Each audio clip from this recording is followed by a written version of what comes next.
Whose notion of order is this? Why doesn't someone do something? Was that truly necessary? What's this about? The notice, is that it? Are you a witcher, master? Noises at the cemetery. You the one they bother? Yes, and I'm alone in that, it seems. That is, no one else has bothered to take any steps, though all must hear the racket.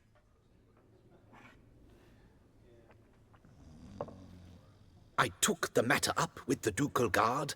They claim they found nothing, but I'm not sure they even bothered to look. What's left for me to do?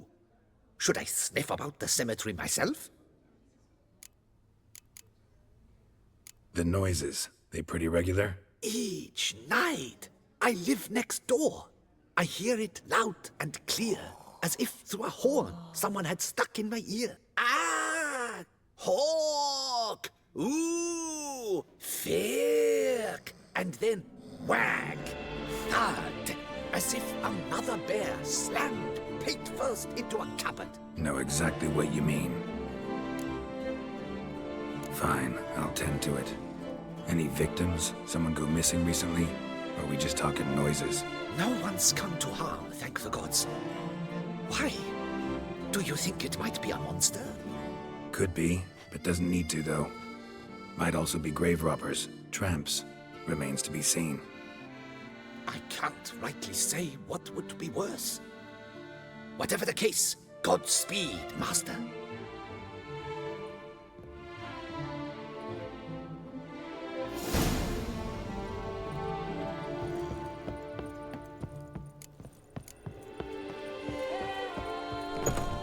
Sure, drink up while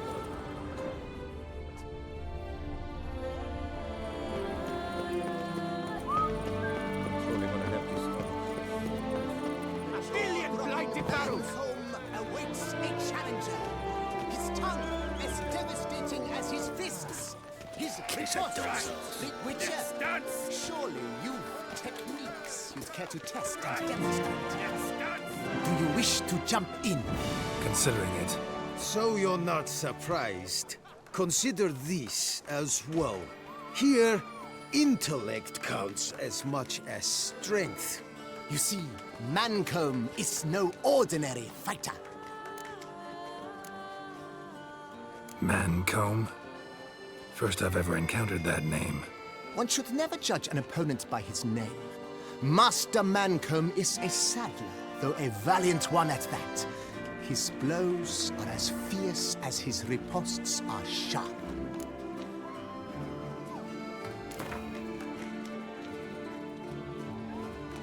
Fine, let's start.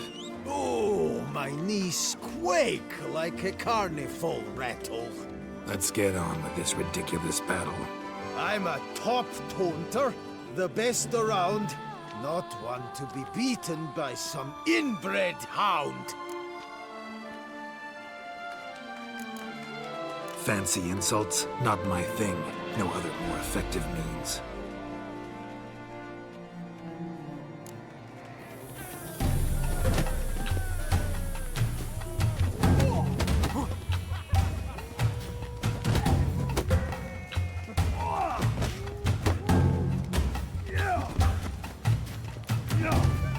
Come on!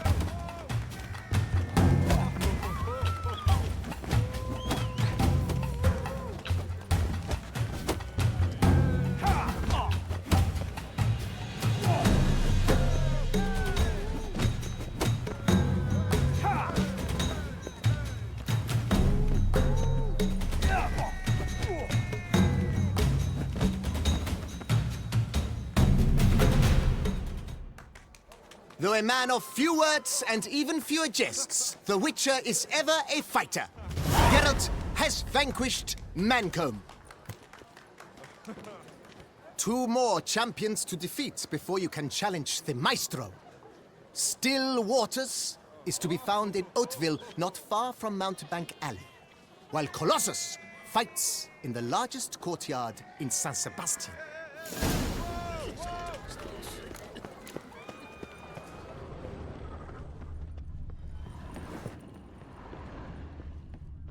Get them while they're hot!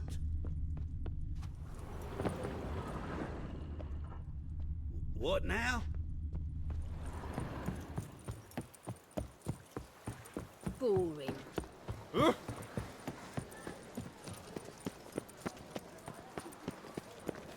you believe it?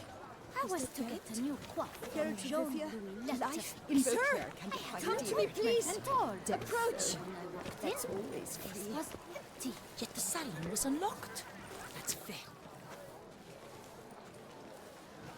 My eyes were not deceived. Yet so far south. You, sir, of all folk in all your fame. Me, south in all my fame. Ah, I've heard so much. Why, when Master Dandelion tarried in Beauclair, not a day passed without him baying out a ballad in admiration of your deeds. Yeah, unwelcome little habit of his. But, what can I do for you? You see, my betrothed, Francois Le Goff, vowed in my honor to bring me the head of the horrid beast they call Gretore. Couldn't have gotten you a bouquet, some sweets in a bag? Witcher, sir, you jest. A love most true demands proof through heroic deeds dedicated to the heart's captor. But alas, Francois has been gone a fortnight. Thus I must plead with you to see what's become of him. Could you? Would you? This Gretore. Know anything else about it, mademoiselle? Judging by the name, guessing it lives in a cave. Yes, from which it prowls when hungry. By night, when all are asleep, it creeps into villages. Then, of a sudden, breaks open shutters, reaches inside and snatches babes from their cradles so quickly they've not the time to yelp. Nocturnal, long prehensile arms, intelligent. Francois claimed he would cut the filth down in a snap, but he's been gone so long. Will you help, sir? I cannot sleep. I fear this worrying will be the death of me. Do my damnedest to get your fiancé back safe and sound. Just, mind telling me where to look for him? I forget you come from afar and do not know our land. They say Gretore has its lair in the caves at the foot of the Gorgon Hills. That close to the city? Telling me no bold souls have ventured out to defeat the beast? Quite the contrary. Plenty have, but none's returned. My concern is well-founded. I see. All right. High time I set off.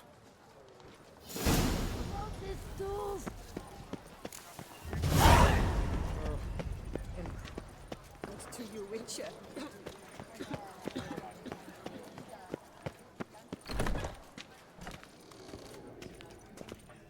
Wipe your boots before you take another step.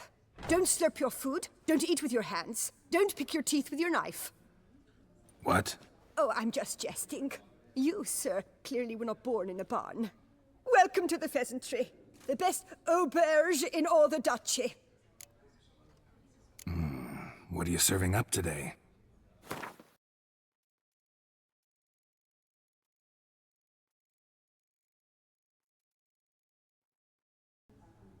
I know you're busy, but round of Gwent? Drink and be merry. Thus spake the prophet Rhoda.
I too late to sign up? We've one slot free for anyone willing to play the Skellige deck. I assure you, Skellige is just as strong as the other factions. It shall soon be considered canon. Of this I'm certain. I don't know. Always been an Nilfgaard man myself. I must give it some more thought. Geralt of Rivia. Saw a notice about a Gwent tournament. By all means, you've come to the right place. I am Count Martin Monnier, Organizer-in-Chief. Our tourney's more than mere diversion. We've a mission, see? To spread word of my brother's brainchild, Skellige, a new Gwent faction. These new cards. Tell me something about them. Their design embodies the Isle's spirit. The rage-filled potency, the rough, brutal beauty. Famed Skelligers, heroes of lore, berserkers and beasts, ogle us from the cards. Bran Tweersek is the faction's leader, of course. And the other famous Skelligers? Hjalmar and Serisan Kryte, naturally, though not conjoined. Also Hemdall the hero, the venerable druid Ermion, the list goes on. New deck? Where'd you get the idea? I mean, why bother? All Beauclair knows me as a great lover and promoter of Gwent. My brother, dead for some time now, was known to be the same. We shared another great passion, travel. Spent a great many years at sea in our youth, marking out our territory in multiple corners of the world. Yet the one that truly grabbed us by the stones were the Skellige Isles. The stormy sea, consumed by a fever, a suicidal awe, dashing itself against somber cliffs. That is the image I retain. It, and others like it, inspired my brother to devise the new faction. The tournament. Where do I sign up to play? Right here with me. I've one slot open, but there's a condition. You must use cards of the Skellige faction. You see, I've already asked a great many seasoned players to do the same. Alas, all fear novelties, disdain process, care too much for the climax, for winning. So they insist on playing with their tried and true decks. Long story short, you need a sucker who'll risk it. Take a stab at proving Skellige's no worse than the established decks. Best way to do that'd be to win this tournament using your brother's cards. We understand one another perfectly, I see. Behold this trophy, standing stiff and strong. It could be yours if you win. Not bad. Could look great in my house. On the sideboard, maybe. All right, I'll give it a shot. Play using the new faction. That is an exceedingly good rub to my loins. Just one small adjoinder. I can only provide you a basic Skellige deck. My brother, alas, gave away or lost many key cards. No chance I can win the tournament with these cards? An issue easily resolved. You must simply face local Gwent competitors, win the missing cards from them. Besides, it would be very good practice for the tournament itself. Here, the cards I can spare you. Take them, please. The rest I keep for myself, for I too intend to play as Skellige. Already got a good enough deck to play in the tournament as Skellige. Might I have a peek? You do indeed. Come back in 2 days' time, then, for the start of the tourney. No ointment could help. My heart's about to burst from a surfeit of beauty. Vive la fête! Get a kair and to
Duke on guard. You've come to the right place.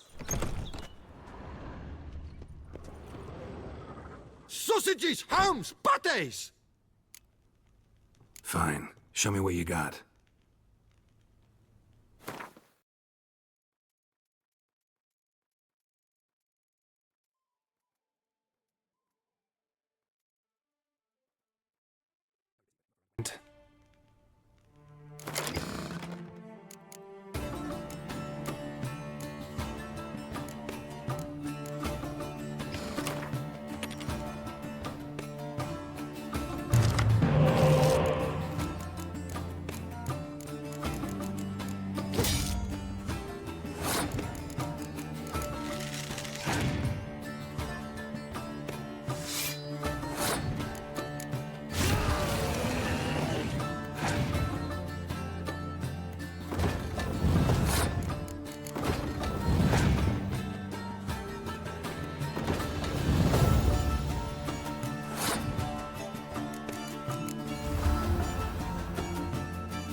To learn on the Duke on guard.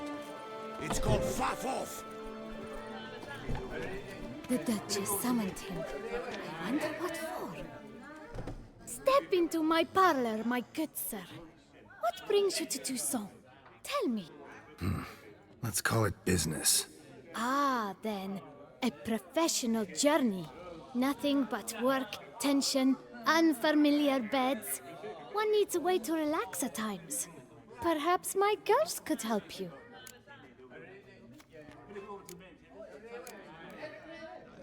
Cozy place you got. I'm pleased you noticed.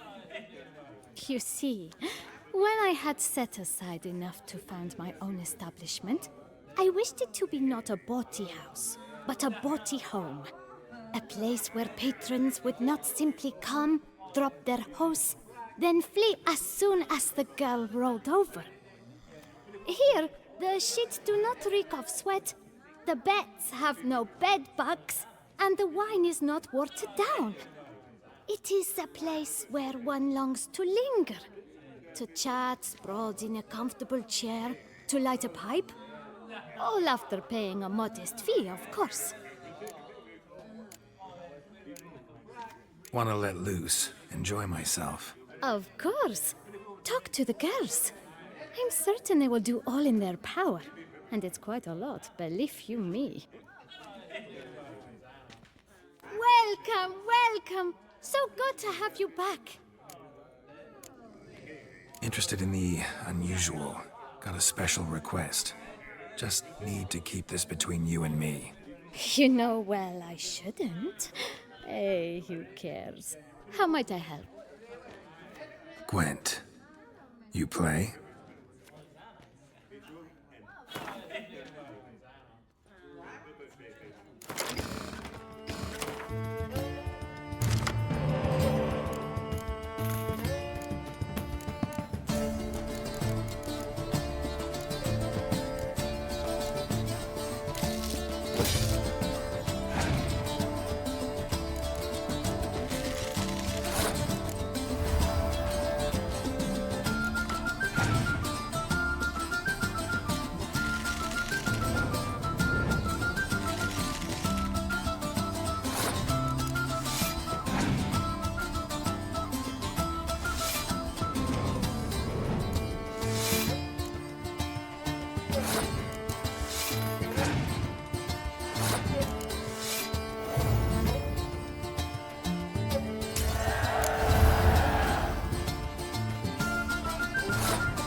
Have you at least diddled her others?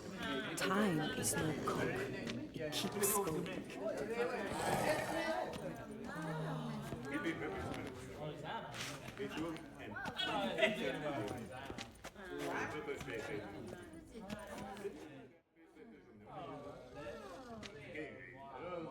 Oh boy, another one.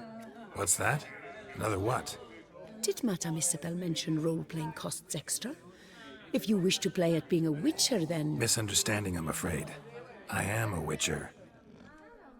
Of course. The eyes. I should have noticed. Forgive me, master. Come into my alcove, and I shall more than make up for my error there. Let's go upstairs. Come.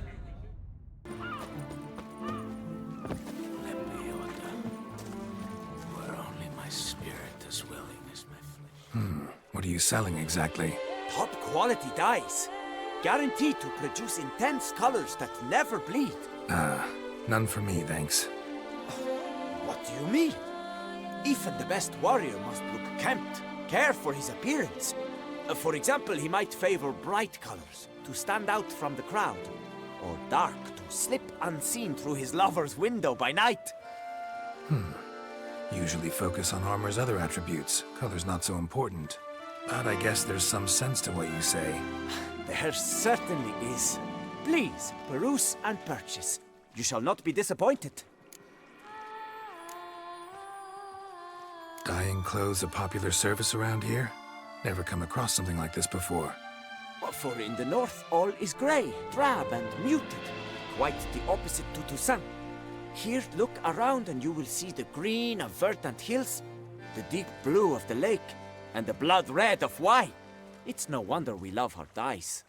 A lady will change the color of her dress to match her mood. To green when she is jealous, to yellow when she wishes to radiate joy. A knight, in turn, might, with color, signal the nature of his vow. White to show he's made a vow of chastity, for instance. Need to stop introducing myself as the White Wolf, then. Fine, show me what you got.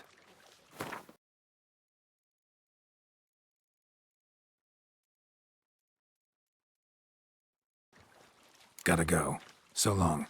The good prophet Levin soon come.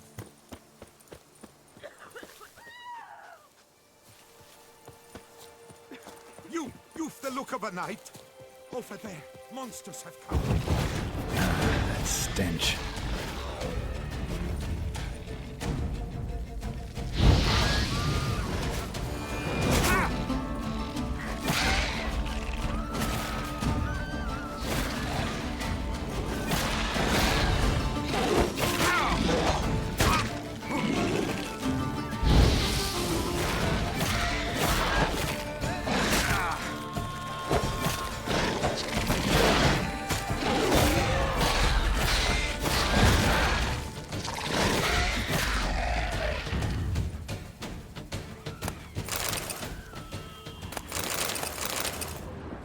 Gotta blow this up if I want to get rid of the Endrigas.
What now, you piece of filth?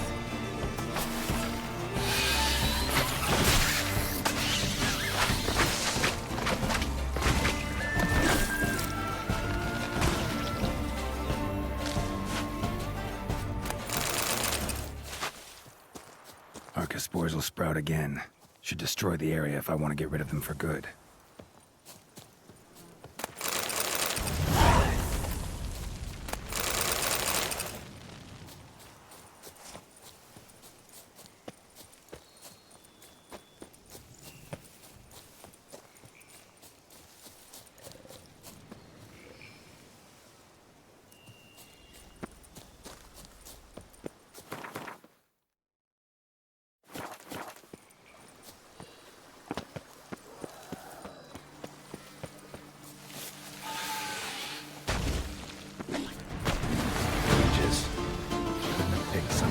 To meet. Time to end this.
Regis! Damn it. Locked. No way I got the place wrong. This is it. Gotta be. Gotta be another way in around here.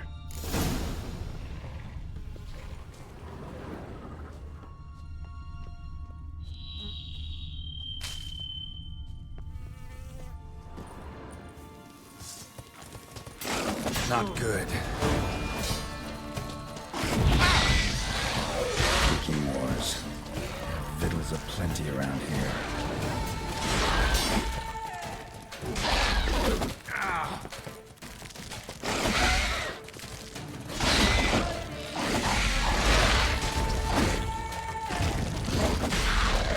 Come on.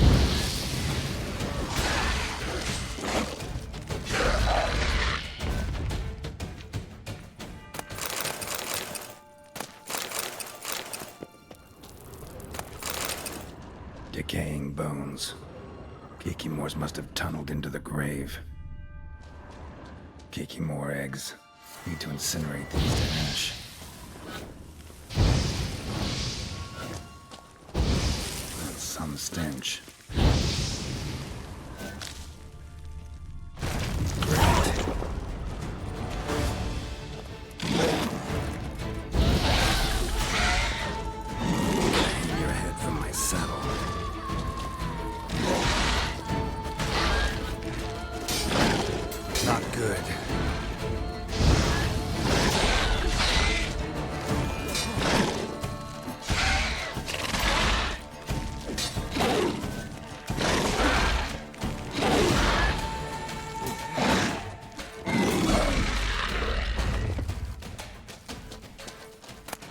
Decaying bones.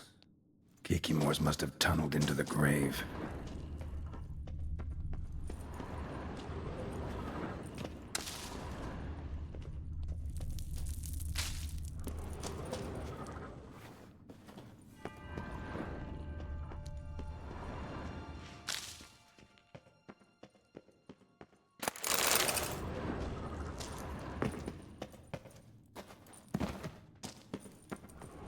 illusion. Interesting.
Agreed to meet a vampire at a cemetery.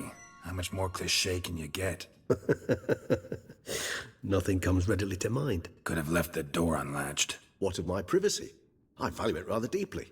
Unmolested, especially by unwanted guests, that's my preferred state. Besides, I knew you'd find a way to get in. True enough. Need to find your friend. I'm hoping you'll agree to help. I shall do whatever's in my power. Yet what you want or even need must matter little. What matters is what Dettlaff wants. If he does not wish to be found, you will not find him. Ever. End of story. Come on. Gotta be some way.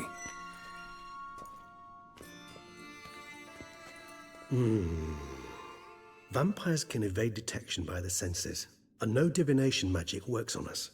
Even the most precise megascope would be useless. And this? Could this help? Wherever did you get that? Off one of the beast's victims, found by a bend in the river. Body was chopped in pieces. 3 of those pieces were hands. Hand with the ring seemed the odd one out. Abruxa had taken an interest in it.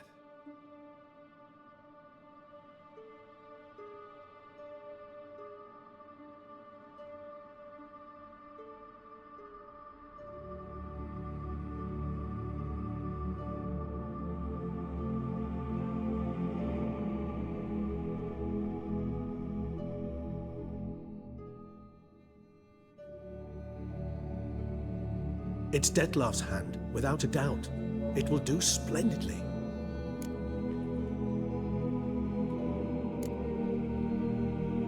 Ring's pretty intriguing. Made of no metal I've ever seen.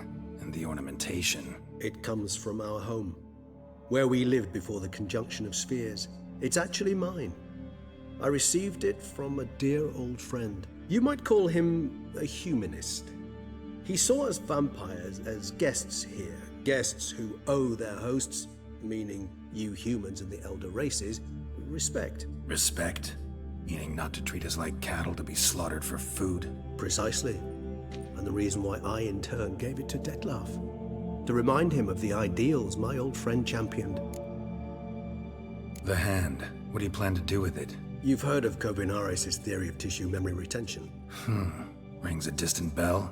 Read about it in Alchemia Oblitera.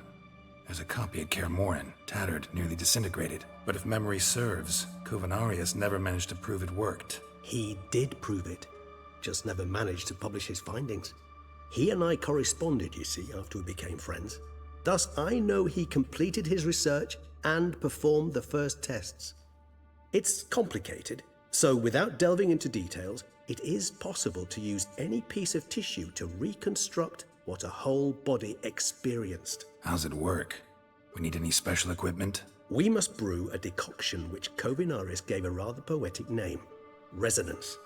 Once imbibed, it sends one into a trance similar to that induced by narcotics. This triggers visions of events linked to strong emotions experienced by the tissue's owner. Picture it as dreaming a fragment of someone's life. Any chance we might see what Dettlaff was doing just before he lost his hand? Indeed. Though I also hope resonance will reveal the location of Dettlaff's hideout. Can't you just summon Dettlaff? You're both hired vampires, there's gotta be a way. If I'm to be entirely candid, there is indeed one. But believe me, we will be better off never availing ourselves of it. It is a last resort. Absolutely. Last resort? The hell? Why? There is a being who can summon Dettlaff. Possesses the authority, even the power, to force him to appear in a given place. But the very act of contacting this being, well, it's akin to walking a slack line extended over a chasm filled with molten lava. An exercise as perilous to me as it would be to you. A risk I'm unwilling to take. I beg you, let's do it my way. It will be both quicker and easier. Covenarius spent half his life proving his theory. Wild guess. Making a dose of resonance won't be easy. You guessed correctly. In addition to Dettlaff's tissue, we shall need a powerful occipital lobe stimulant. Effectively a poison, to make one susceptible to visions. Well, got a few ingredients to choose from. Unfortunately, all are pretty rare. There's Mamoon glands, but closest ones I know of are in Vizima. A spotted white saliva would also serve, but they were culled to extinction over a century ago. Could go with a kobold's eyes, but the creatures are sentient. Rather not gouge one's eyes out. Given that we lack the time to sleuth this out ourselves, permit me to summon some help.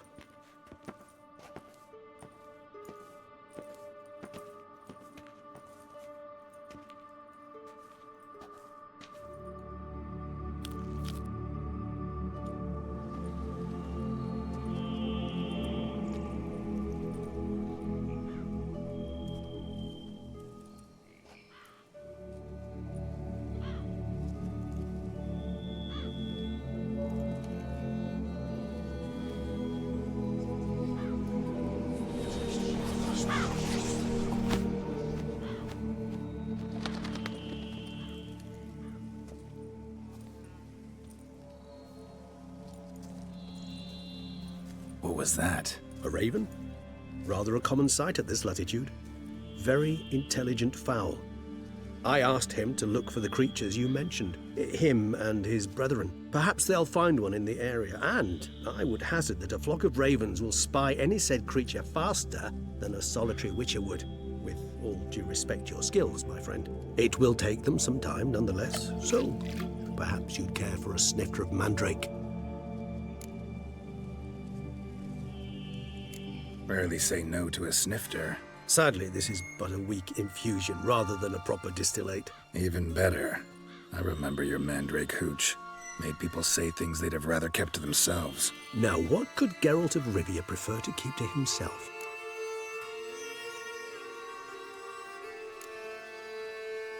So, think you've set a nice little trap for me?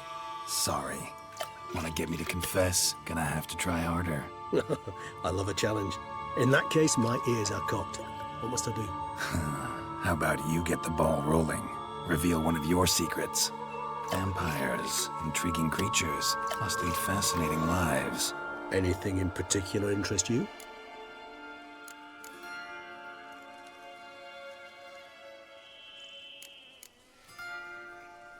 Got a new life, a new body. That give you a new start? Blank slate? Starting all anew is a very broad concept. What exactly do you mean? Your blood addiction, say. Wondering if your body's the same, if it still remembers. Maybe if you drank now, you wouldn't get hooked. All addictions are a form of slavery.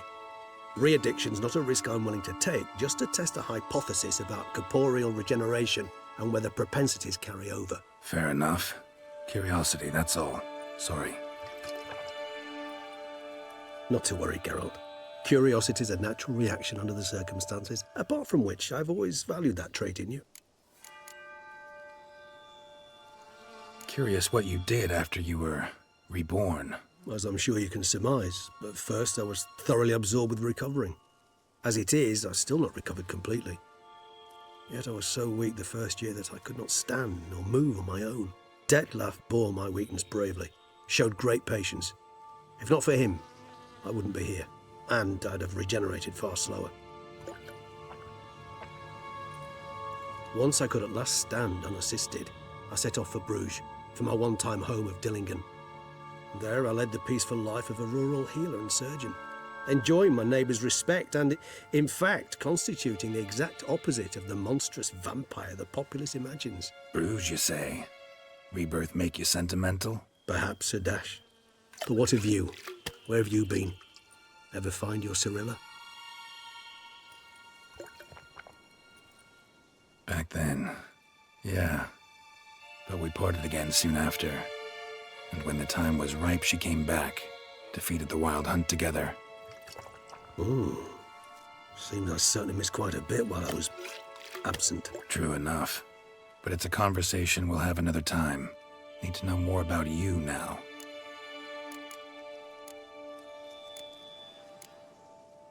Always fascinated me the way vampires can regenerate. A hand growing back is one thing, but Detloff recreating you out of a wet smear? Something else entirely. A difficult and laborious process, but one that's possible. As my presence proves. But I've heard you too had quite the adventure. They say you lost your memory. For a bit, but Triss helped me get it back. Actually, pretty damn lucky I only had amnesia. Yes, you humans are rather buggered in those terms. To strip you of life is, well, it's just plain easy. I've always pitied you in that regard. We vampires are much harder nuts to crack. If a member of another race kills one of us, we can be reborn with a living higher vampire's help. However, if one of our own strikes the deadly blow, death is permanent. There can be no rebirth.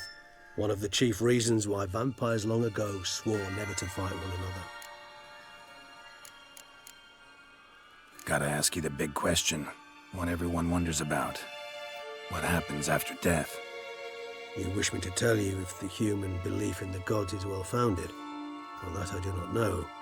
We vampires differ exceedingly from you humans. Our matter, that of which we are composed, can exist without form. We require neither a heart, nor a brain, nor air to breathe. But were you dead?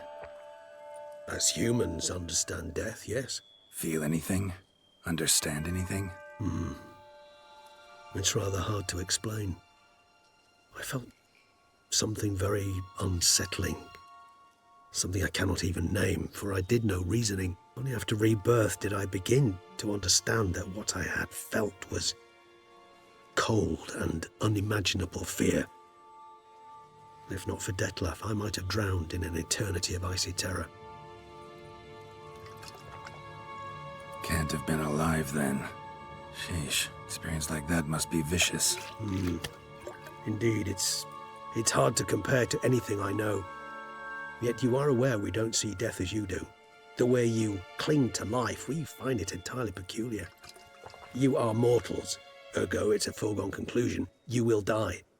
It's but a question of time. Thus, I often find myself wondering why you try so very hard. To die at 20 years, 40, even 100, what's the difference? They're all but the blink of an eye. Depends on your point of view. Man who's got 1,000,000 crowns to spend can't possibly understand one who's only got 20. Very true. One's outlook can indeed change much. All right, give you one question. What do you want to know? One question to ask one as fascinating as you, Geralt. Cruel parsimony, I'd say, but I shall do my best to make it count. If you were to die and be reborn as I was, in your new life, would you choose to be a witcher?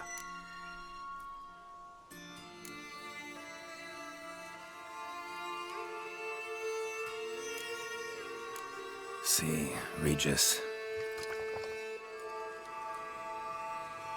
Doubt I'd know how to be anything else. Ever tried? See, you're determined to get an answer, to find out if I like being a witcher. Just refuse to ask directly, as always.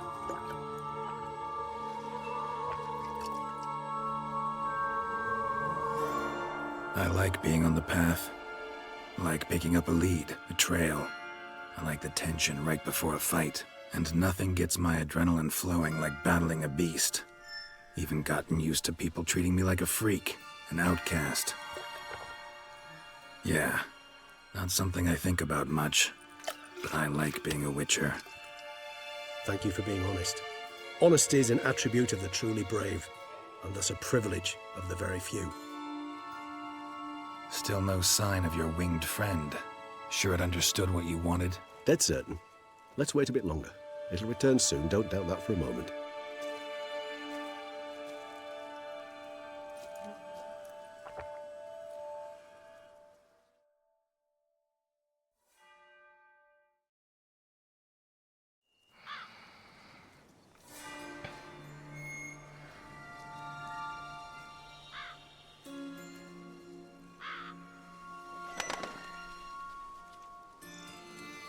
Ever vigilant, even in his sleep. Quite vampire-like, in fact. Are you absolutely certain they don't administer a few of our genes during the trial of the grasses?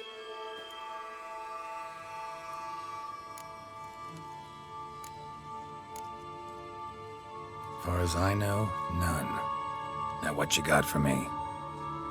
You were right. No kobolds or mamoons for miles around. Knew it. Allow me to finish. You see, there's this spotted wight. It haunts an abandoned residence in the Caraberta woods. Impossible. My brethren hunted down every last spotted wight before I was born. Then it seems you must revise your knowledge of spotted wights. For somehow this one managed to survive your brethren's onslaught. It seems I know this home it haunts. Recall a tale about it. Locals believe the place cursed. Perhaps that's how the wight survived entirely unmolested. Wights rarely appear in the woods, even less likely to find them in abandoned human homes. They inhabit remote wildernesses, old abandoned cemeteries. What's your point? This might not be a spotted wight after all. Your little helper might have made a mistake. I sincerely doubt it. Ravens are devilishly intelligent creatures, and they've highly developed observational skills. What exactly did they observe? The area around the estate. It's covered in spoons. Spoons? Spare me the skeptical smile. I'm but the bearer of this news. Or perhaps this spotted wight is a hoarder. Or the spoons are somehow related to the curse. Know anything else about this curse? I don't recall much in particular. Really don't attach much importance to such things. It was mentioned to me as an anecdote, no more. Come on, search your memory. Something, anything could be important. I believe it had a relation to hunger, or, perhaps greed, rapacity. Someone was punished for something... Textbook definition of a curse, pretty much. Sorry, Geralt, I try not to clutter my mind with the details of every far-fetched tale I happen to hear. What are your thoughts? A specimen of a species thought long extinct, and a curse in one place. That a coincidence, or are they related? Ah, professional curiosity. Personally, I've nothing against you delving into this dilemma, but please remember we need the wight's saliva. Nothing beyond that. Let's do this. Start making your decoction while I go get some saliva from that wight. Uses it in its brews. Do you imagine the wight will simply sell you some? Worst case scenario, I'll bring you its salivary glands. They ought to do as well. For a moment there, I imagined you asking the wight to spit into a vial. Quite amusing as a thought, but the salivary glands will do fine indeed. So, see you later. Yes, till later. I shall start by perusing some tomes. Tomes? Thought you were gonna make this decoction. We require one last ingredient. Alas, obtaining it could prove a trifle toilsome. Thus, I hope to identify a suitable alternative. All right. Good luck. And to you, my friend.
What do you want? For some reason.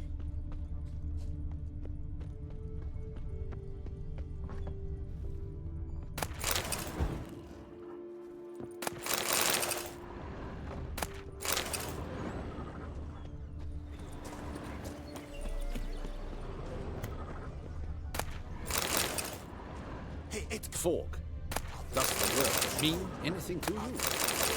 Ruin somewhere in the woods. I doubt it myself.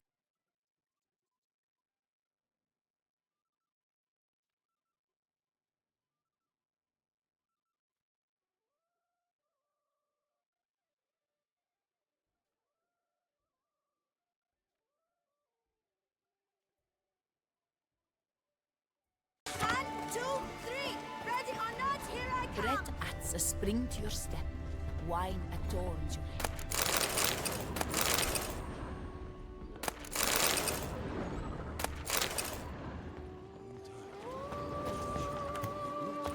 Monsters. Be for certain. Best not venture close.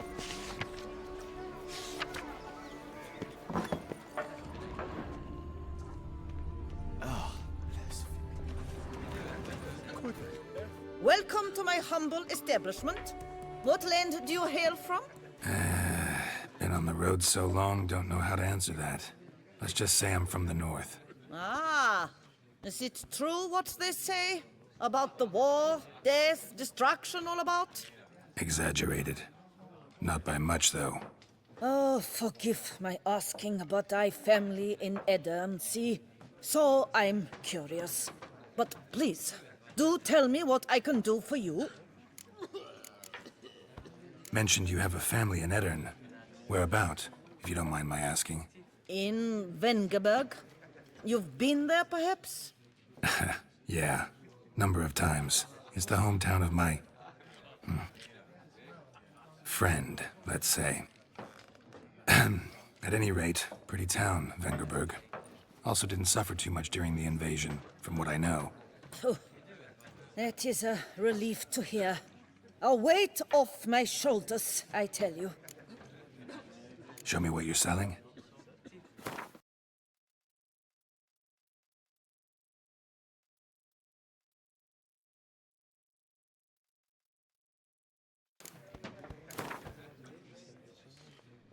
You play much Gwent? Up for a quick match, maybe?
Are there elfin ruins somewhere in the woods? All is in order!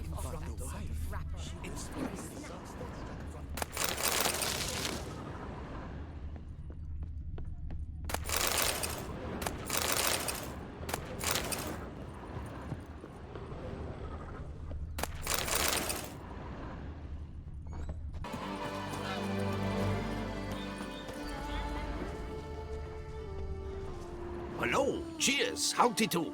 In need of anything? Mind if I glance at your stock?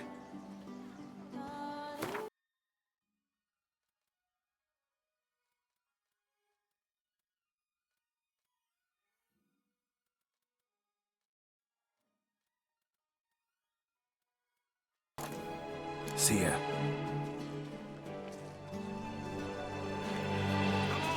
Come here! I shan't fight Eh? What's that? Mind showing me your wares?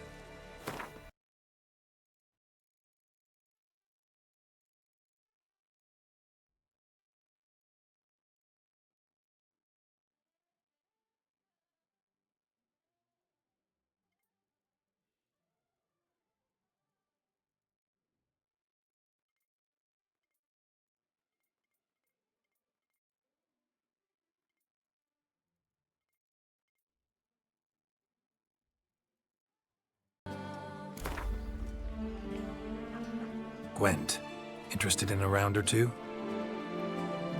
Justin, jewel-encrusted galligaskins. The latest break.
Myself, I like Count Monier's idea. Fool.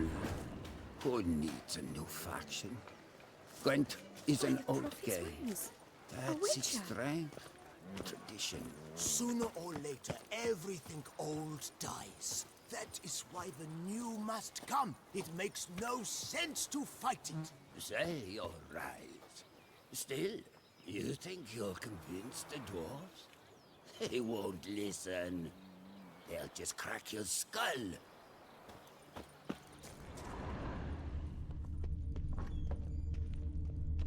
See that tittering?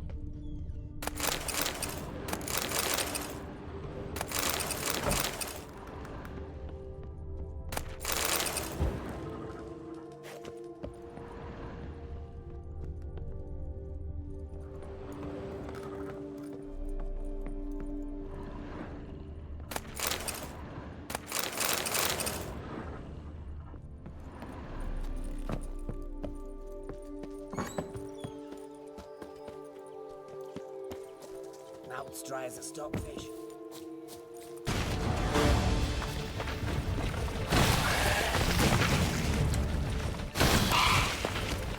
Time to end this.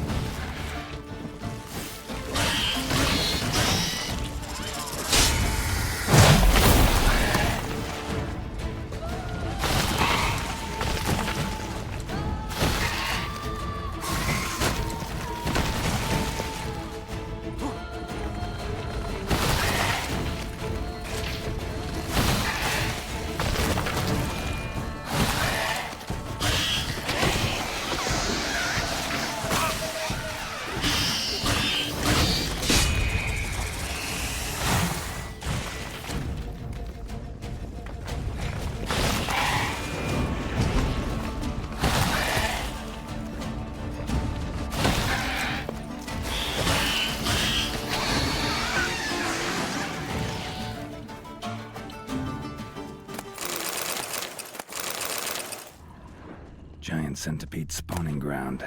Should destroy it.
Something wicked here.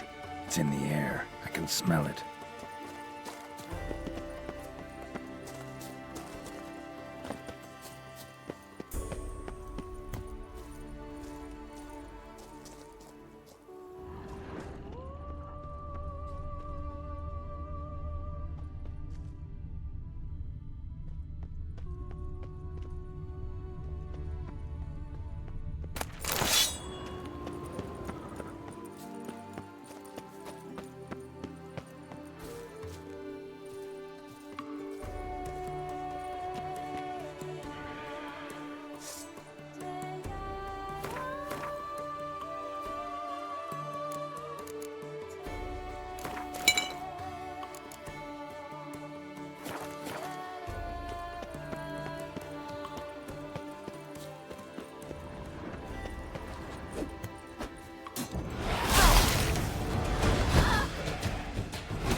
Show me what you got.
drink that again.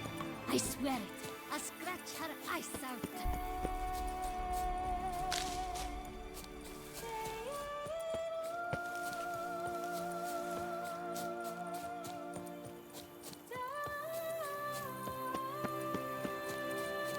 The dressings, bandages. What's that about?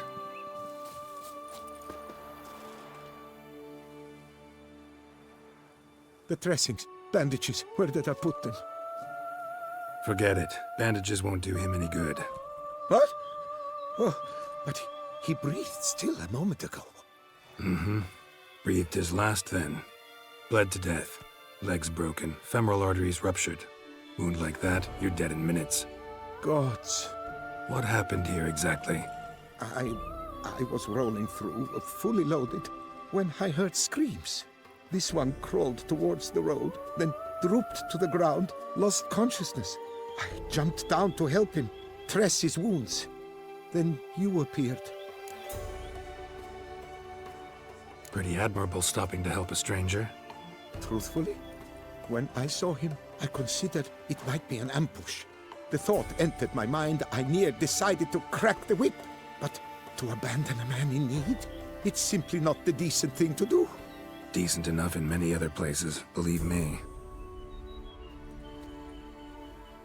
Before you go on, clean your hands thoroughly and burn your shirt. Might also want to rub some thyme on your body to be sure. Smell of blood might attract ghouls otherwise. Who might you be, precisely? A witcher. Oh. Do you expect some beast might have killed him? See what we have here. Legs broken, but cause of death's the wound. Small but deep, edges unfrayed.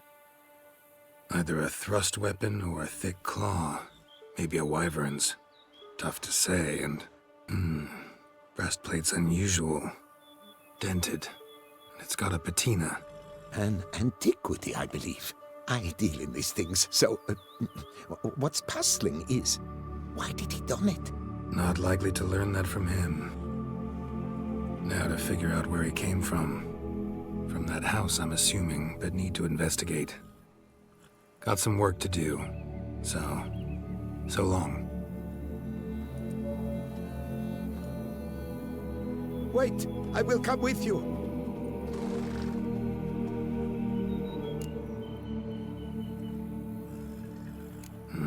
So be it.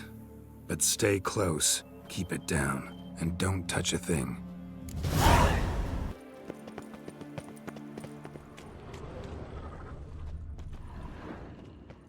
Must have been here he broke his legs. Fell while climbing over the wall. Trying to leave the property probably, after he didn't manage to open the gate.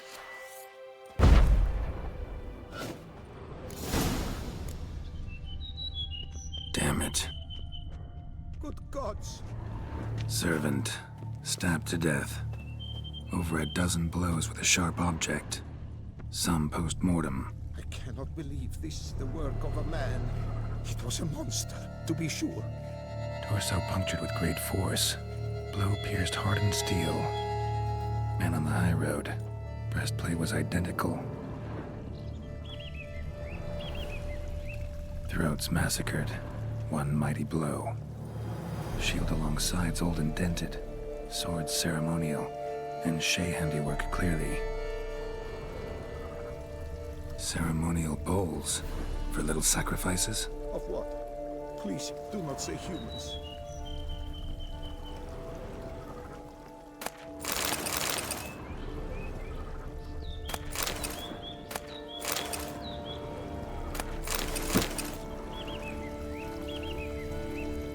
Burn marks. Something catch fire? Explode? Strong stench.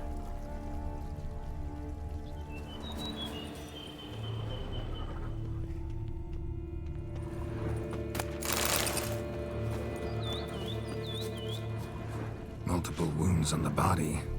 All puncture wounds, but hard to tell what caused them.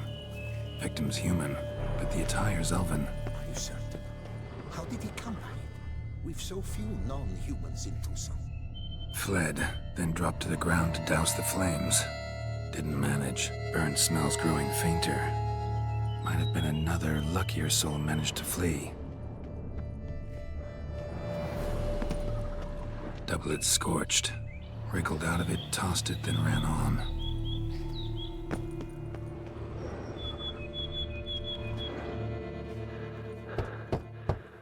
Perhaps there's no one inside after... I know you're in there. Breathing's loud and clear. Open up. We mean you no harm.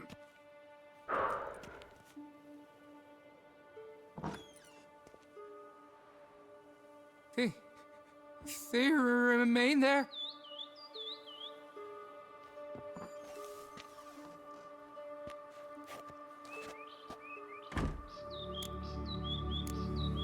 Listen, I'm a witcher. I'm here to help you. But if that's gonna happen, you gotta answer some questions first. You mentioned them. Who do you mean? Those, I don't know what they were. Spirits? It all occurred of a sudden. We were staging a scene, the death of paying homage. There was a flash of light that blinded me completely. I heard cries, though saw nothing. Then felt my own robes were in flames. I broke and ran, threw off my doublet, leapt in here and shut and locked the door behind me. They pounded on the door. I thought they would get through. I thought I was done for, but in the end, it grew calm. Who are you exactly?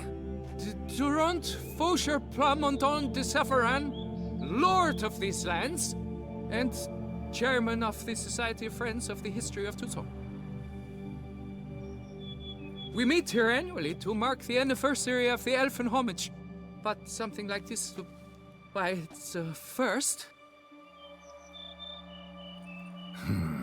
So while reenacting a scene from the past, somehow, unintentionally, you summoned a specter, a Korgorath, or a tube, maybe. What?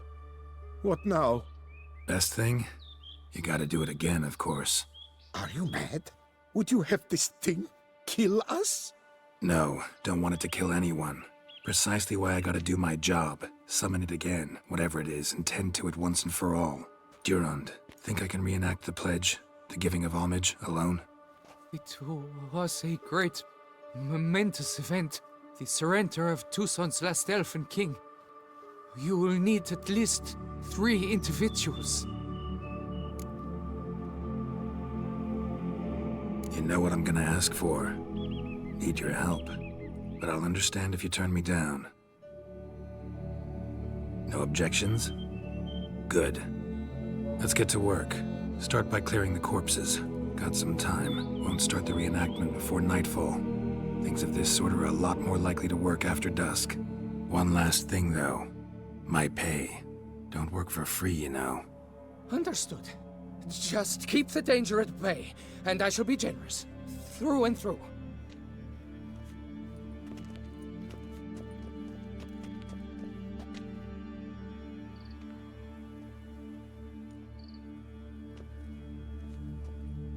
I will stand, or rather, sit in for King Ludovic, upon the elfin throne, while you, Witcher, will play the Enche ruler, who we must don the costumes. All must be just right.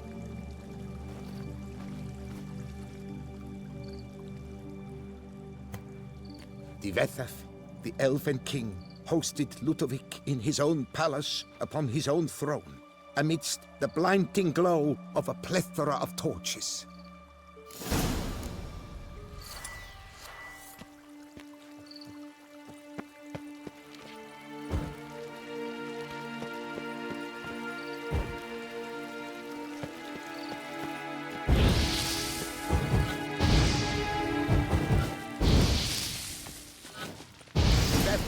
Laid at Ludovic's feet a loaf of binnen and elfin bread, thus granting humans rule over seed-yielding lands.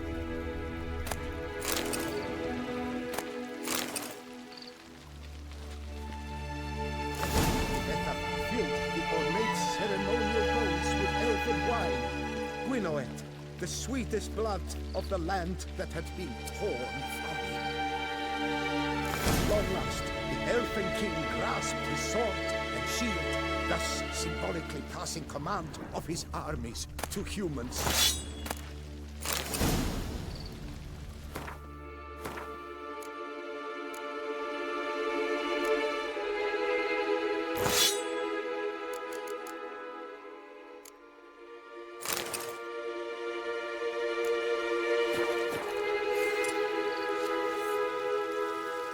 The Elven King, erect in his pride, drew his blade and dropped to his knees, thus acknowledging his final defeat.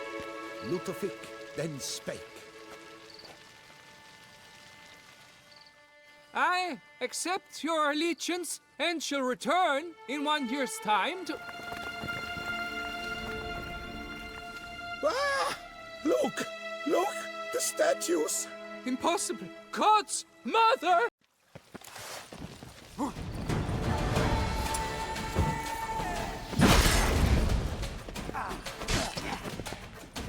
You'll never learn.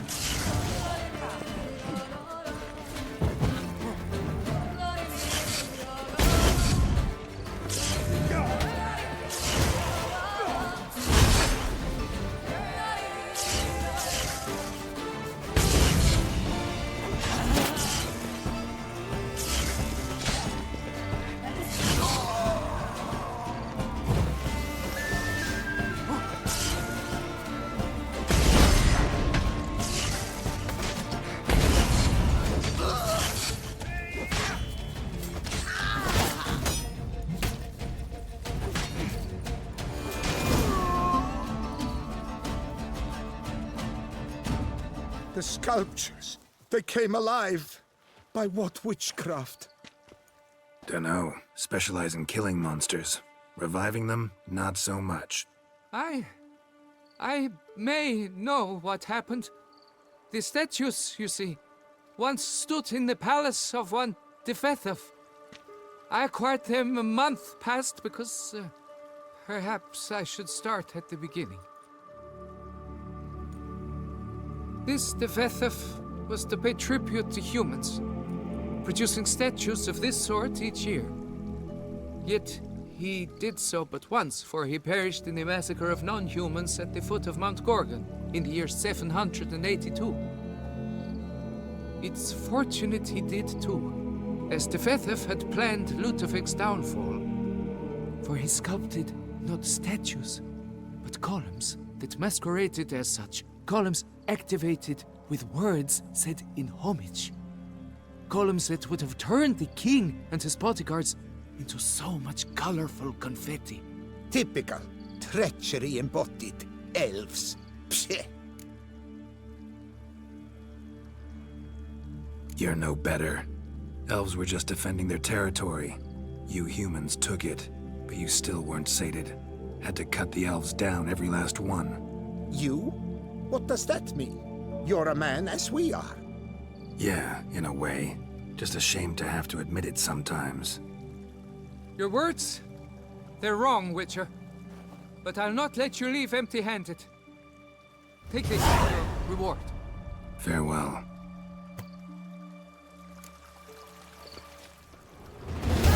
Best to leave. Resume your path, Master.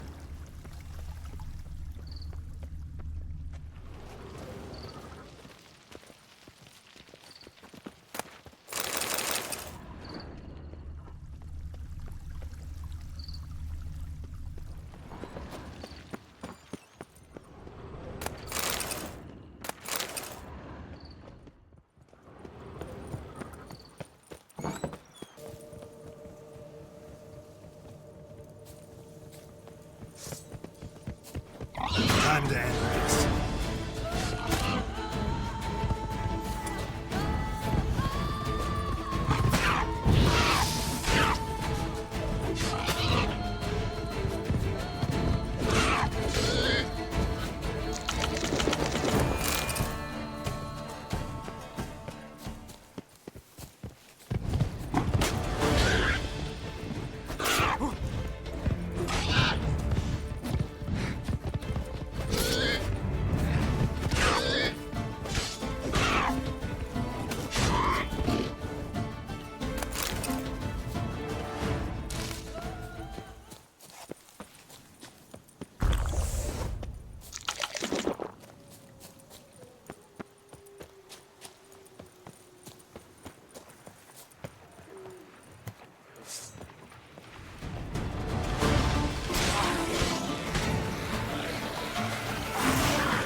You're gonna make me wait.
Our guests. Never a good omen.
Regis's raven wasn't lying. Spoons all over the place. Strange. Get a sense that the spoons are beating out some kind of rhythm. A message. Trying to tell me something.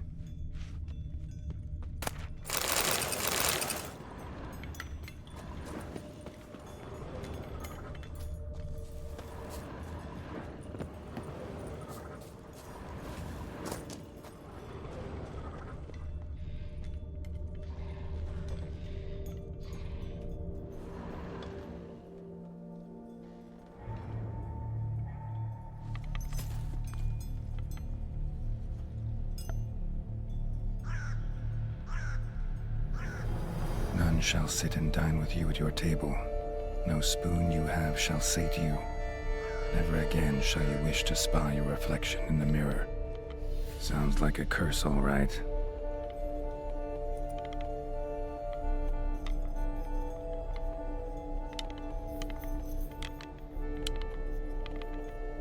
Somebody's clearly obsessed. Regis mentioned the place might be cursed. Can't be a coincidence. Need to look around.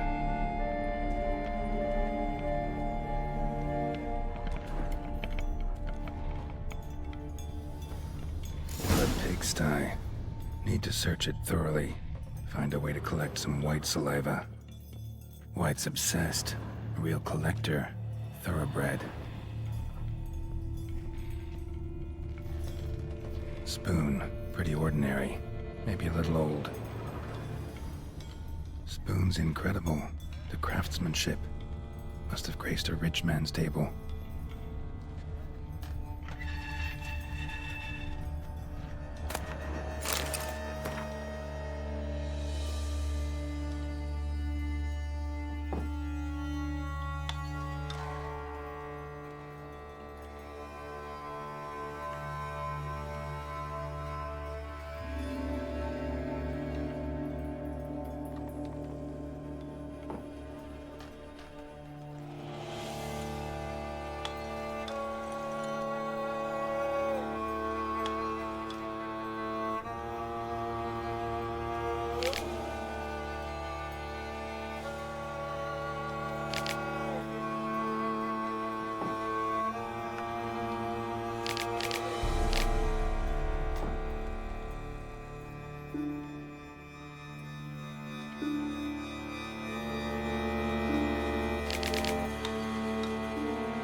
she was changing into a monster. Recorded it in her diary. Poignant. Smashed mirror. As if someone couldn't stand to look at themselves. The monster. Journals often maybe.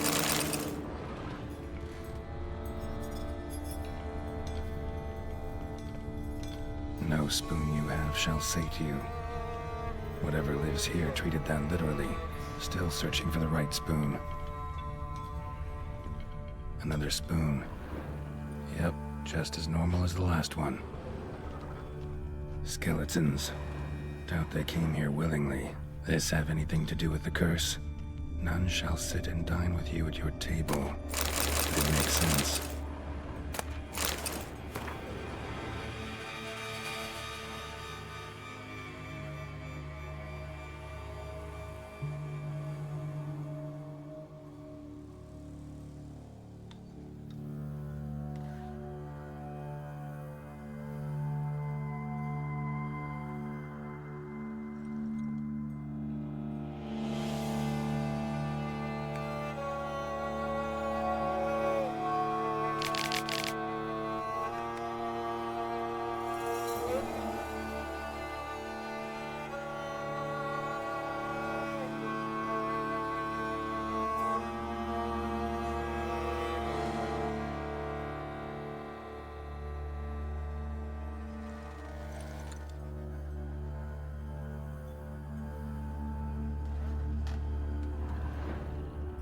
Woman's name scratched into this wooden spoon. Romantic. No claw or fang marks. Probably choked to death. Right arm bit right off. Teeth all knocked out. Somebody tried to force feed him. Broken neck. Indentation in the skull's lateral surface. Smacked in the head with something heavy. Wight's obsessed. A real collector. Thoroughbred. Slide key. Sophisticated crafting. Tag bears a description. Wight's a true collector.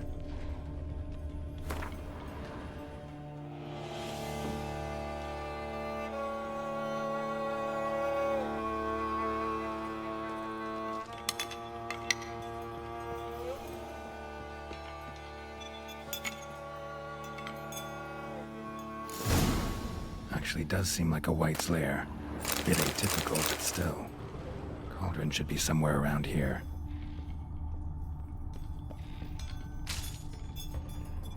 Spoon.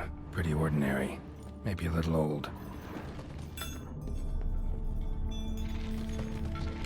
Thousands of them here. Wight's been a collector for years.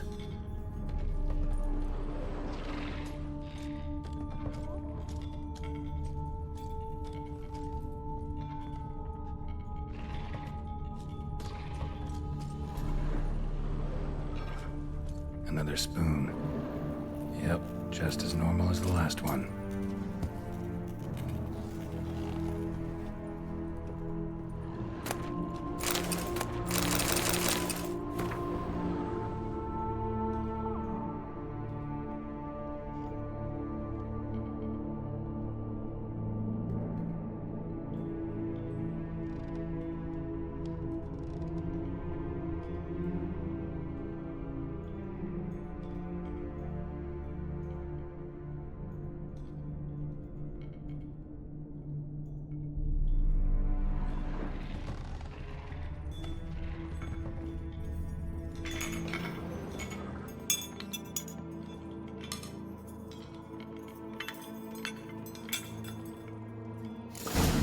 For. Wight's not particularly tidy.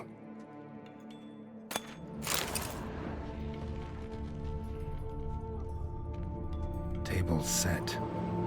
Wight, who lives here, is getting ready for some sort of feast. Wight that lives here, definitely afflicted by a curse, and it's been trying desperately to lift it. Cauldron's empty, unfortunately. Regis needs some brew. Afraid he won't get that. No choice but to hide and wait for the saliva glands and their bearer. Need a spot that'll let me observe the cauldron.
Not gonna hurt you. Wanna help? I've seen the words of the curse on the walls. Think I know how to lift it.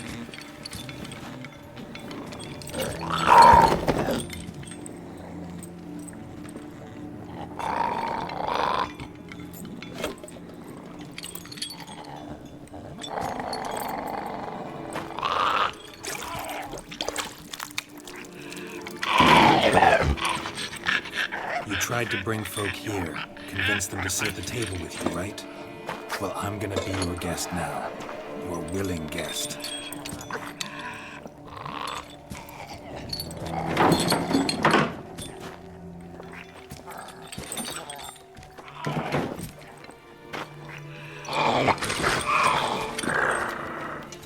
Just need a bit for Regis.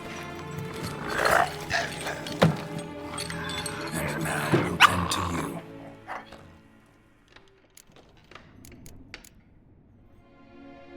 Need to get this right. Words of the curse were, none shall sit and dine with you at your table. No spoon you have shall say to you, never again shall you wish to spy your reflection in the mirror.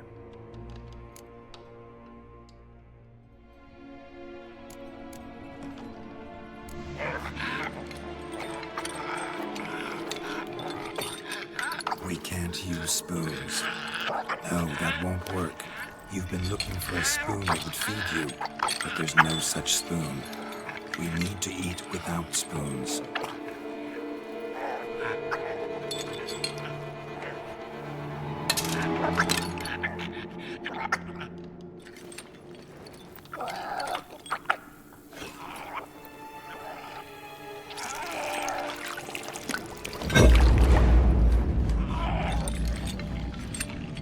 Open your eyes. You need to see your likeness.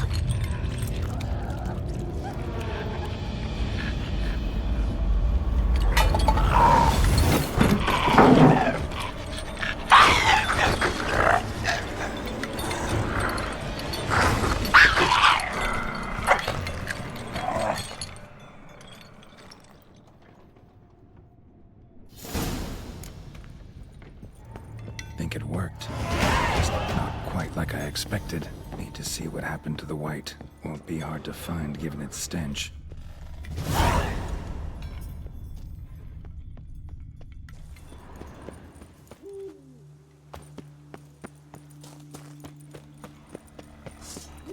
That stench.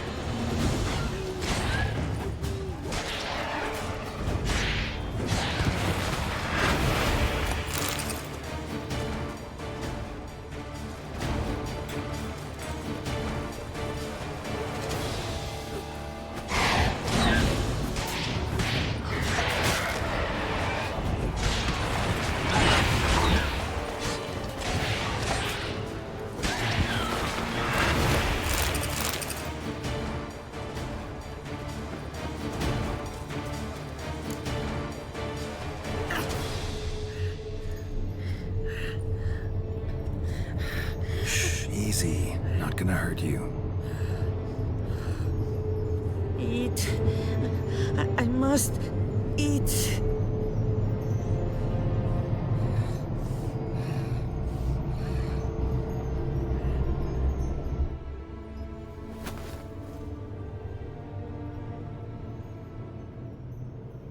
I'll take you someplace safe.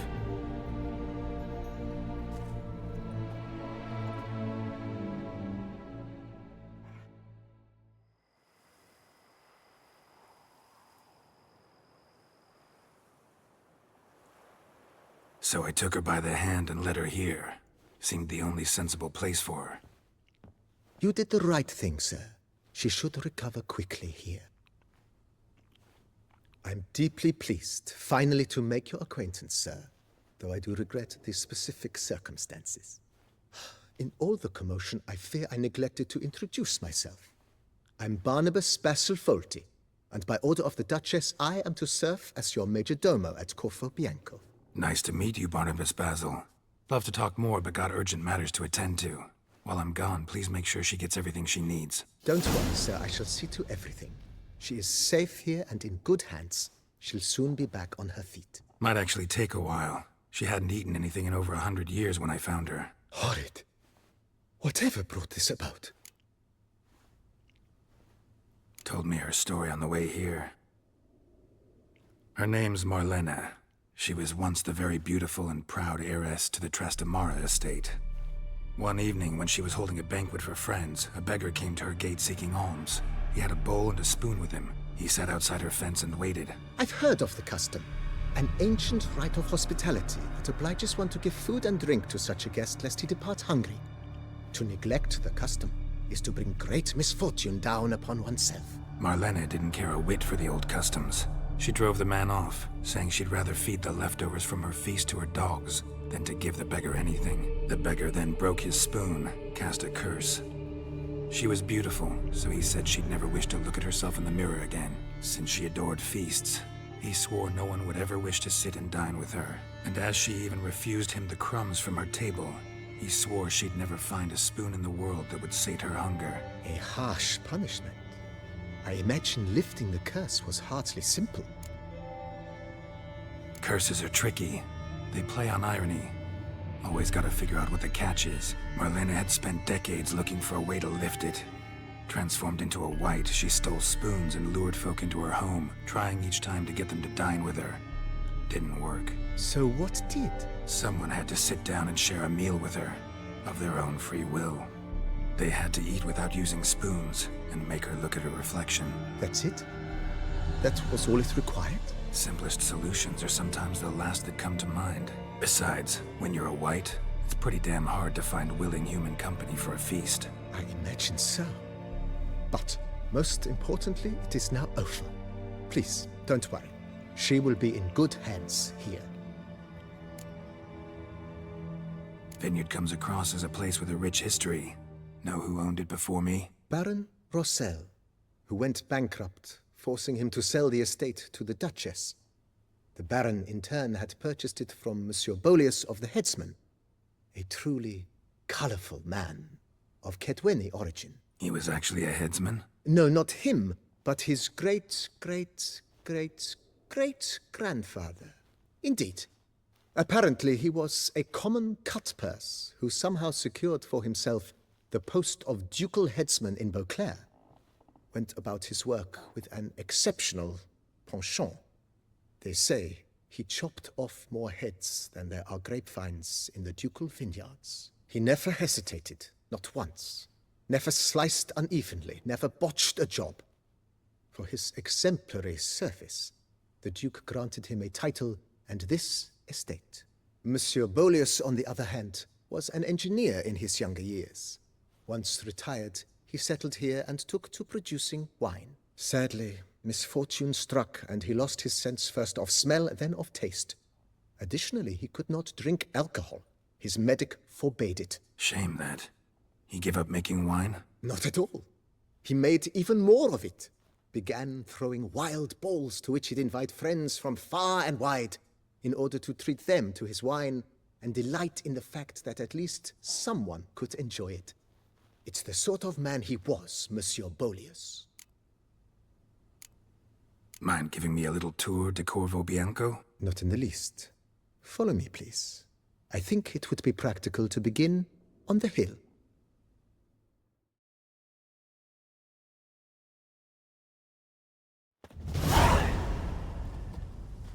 Behold, sir, your estate in all its splendor. Pretty vast. Indeed. And now, sir, allow me to show you a handful of interesting details. Follow me, please. Been a major domo all your life? Yes, I come from a long line of major domos. My father was a major domo, as was my grandfather before him, as was my great aunt. In fact, she was the one to start the tradition. Great aunt? A hard woman. It is said that already as a child, she knew where she was going and went there. When she arrived in Beauclair, she signed on as a chambermaid at one of the vineyards, then slowly worked her way up to major domo. She dragged the rest of the family up the same path.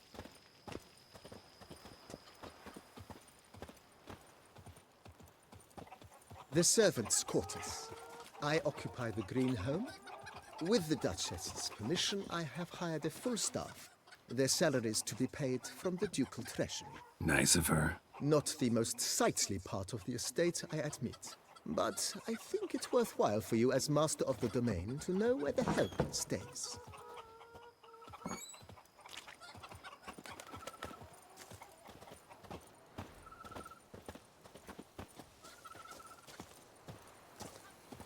Baron Rossel ordered the vines in this part of the estate uprooted and olive groves planted in their place.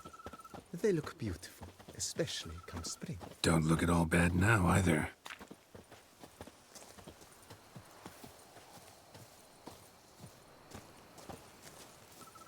Down below lies your vineyard, where we grow a strain of Carfanere, one of the world's oldest. Aged in oak barrels, it provides for an exquisite wine with distinct blackberry, wild cherry, plum, and cinnamon notes. Marvelous. Have to try it one of these days.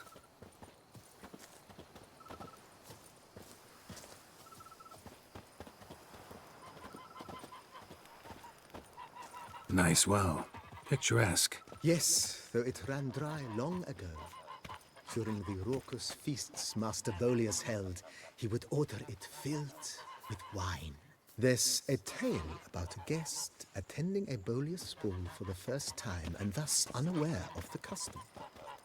He had suffered great heartbreak and had decided to end his life by jumping into the well. The festivities were coming to a close, and the well was nearly empty when the suicidal guest finally jumped.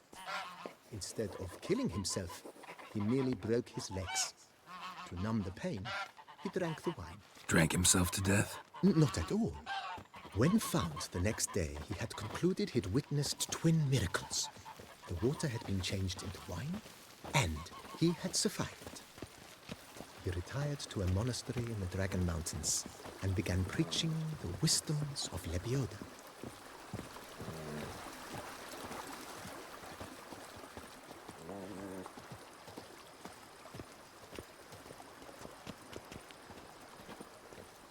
Monsieur Bolius' wife Nina kept a garden here. A supremely lovely place it was. Bit neglected now. I agree. Yet nothing stands in the way of restoring it to its former glory, and once again planting it with herbs and other vegetation.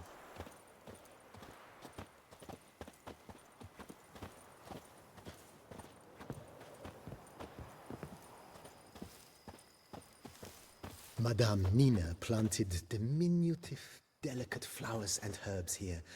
One might say their aroma still hangs in the air. You're quite the romantic, Barnabas Basil.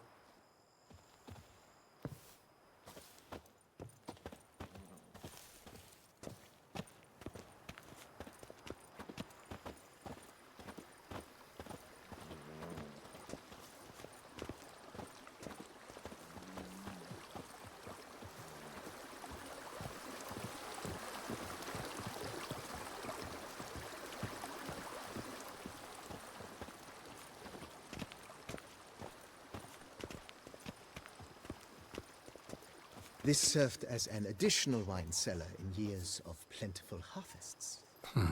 Bit of work, and it'll make a fine stable for Roach.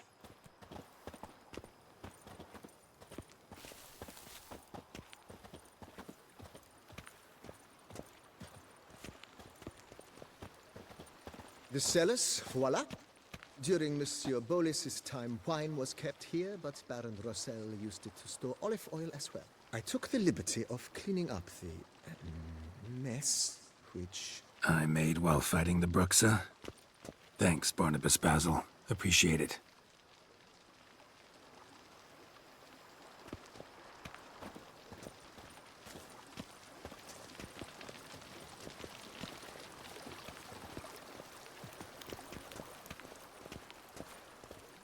As you can see, the facade is, how to put it, slightly stained.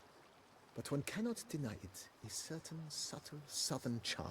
True, though it could use a bit of subtle paint.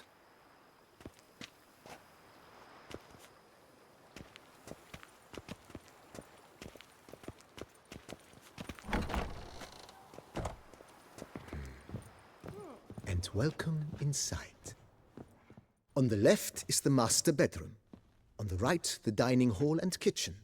Upstairs, you shall find the guest room, currently used for storage. Not a bad idea. At the moment, the house is only minimally furnished.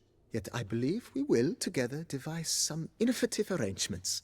A few paintings, for instance, would breathe new life into the abode immediately. With that, sir, you've seen the full lay of the land. Corfo Bianco is a beautiful estate. Though one must admit, time has taken its toll. Forgive me for being forward, but if you were to choose to invest a small sum towards its beautification, consider me at your service on the matter. Think I'll take you up on that. Be sure to come and see you if I decide to do any remodeling. Mentioned the place could stand to be spruced up. Oh, most decidedly, sir. The question is where you would like to begin this rejuvenation.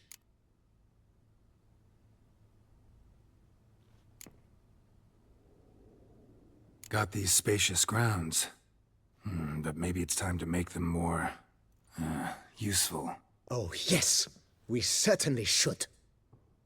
The way I see things, given your trade, sir, you would be wise to put in a grindstone and an armorer's table. A good way to start things off, don't you think?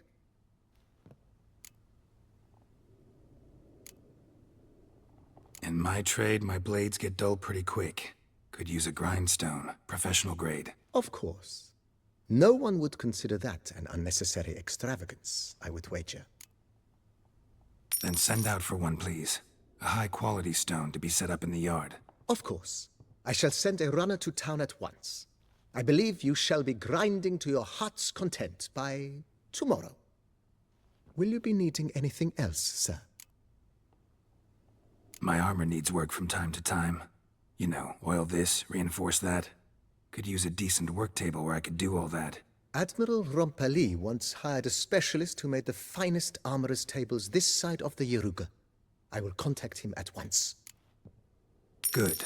Order me up a table like that. Immediately, sir. I expect it will take at most 1 day to arrive. Will you be needing anything else, sir? Been thinking about the outer walls. Maybe a fresh coat of paint or some patching. If I might dare to make a suggestion, why not start with a general renovation? I once oversaw such work at Admiral Rompeli's summer residence. The effects were simply breathtaking. Not only did the residence positively sparkle afterwards, but we also made room to display the Admiral's armor and weapons, of which he was a passionate collector. It's in your hands then. Make the place shine. I shall get to work immediately. Within a day's passing, I shall have sent for the crew which rebuffed the Admiral's residence. They are the finest specialists around. Highly skilled at what they do, it shall not take them too long, I wager. 2 days after they begin, your eyes will behold your residence in its refurbished, rejuvenated, beautified state. Is there anything else you require, sir? That's all for now, BB. Thanks.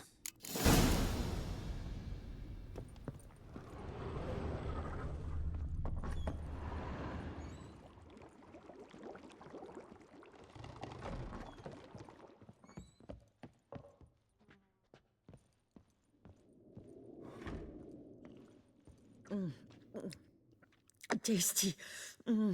So wonderful. Thank you.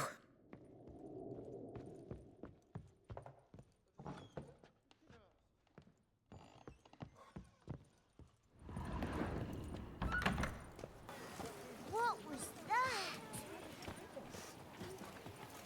You must loosen up, else you'll pop a cork. Going, Pomading, Chief Panfara. Welcome, my good sir. Need a bit of grooming.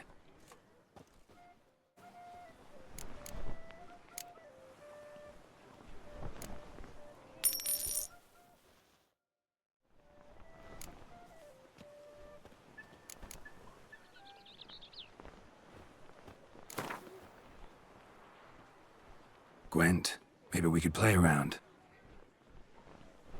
Going, Pomading, Chief Panfara.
To you, Witcher. I pledge my love to win the tourney, with your name on my lips. But what if another knight proves victorious? Many a valiant man has entered the lists this year. If it be so, send then a I witcher pledge to against the remain beast. silent and not remove my helmet until I fulfill my first pledge to you next year. It is right and fitting, Witcher. You do pressure summoned, and you pay. Did you care, sir? Our sweet shining sun.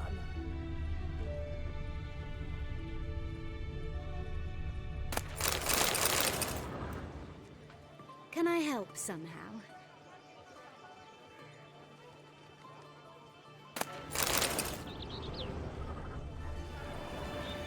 Eat, drink, and be merry. Thus spake the prophet Lebioda. A fruitful hunt. Welcome, welcome. Tell me what you'd like. Be so kind as to show me what you have to sell?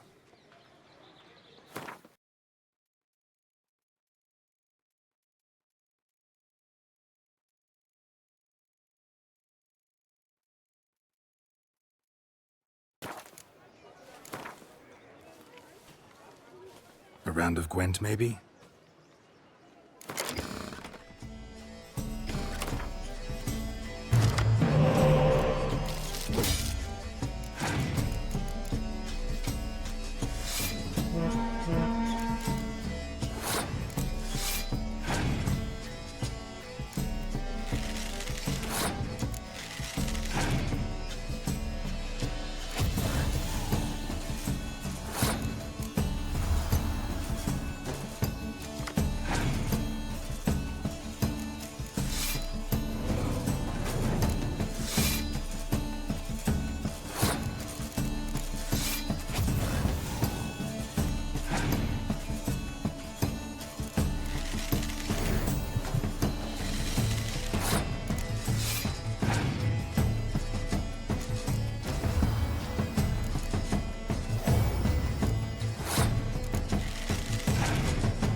Take good care of yourself.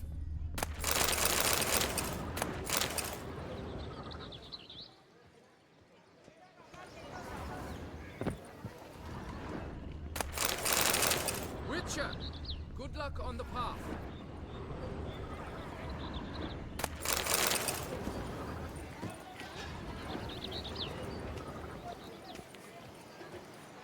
Can I help somehow? Truly, Yes, to my send lord. a witcher against the beast. It's as if one sought to trip the clap with A fruitful hunt to you, Witcher.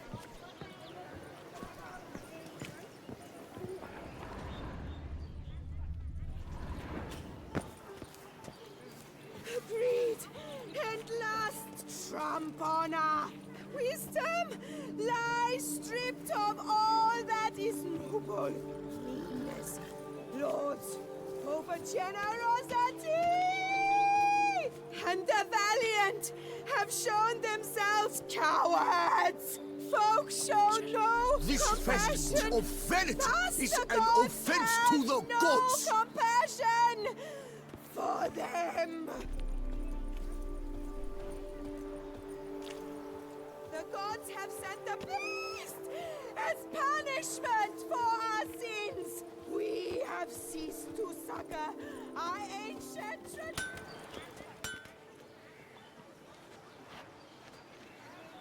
Ah, a professional. I like to trade with your kind. You actually appreciate quality workmanship. What have you got there?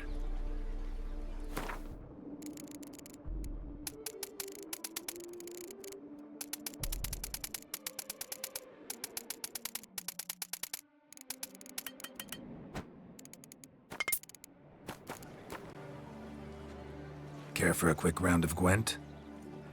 Lift off my hand and a mighty cry. I pound steel and watch sparks fly.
fresh set of shoes for my mount.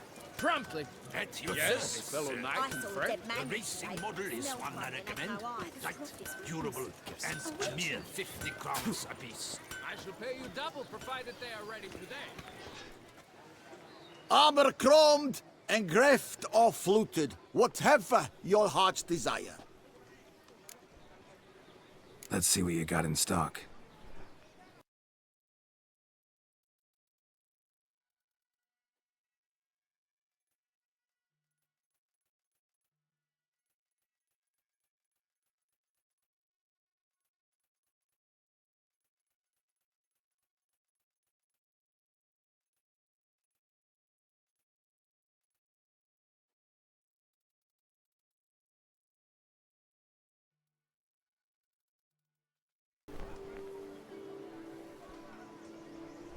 Know you're busy, but you up for a round of Gwent? Use some polish, vagrant.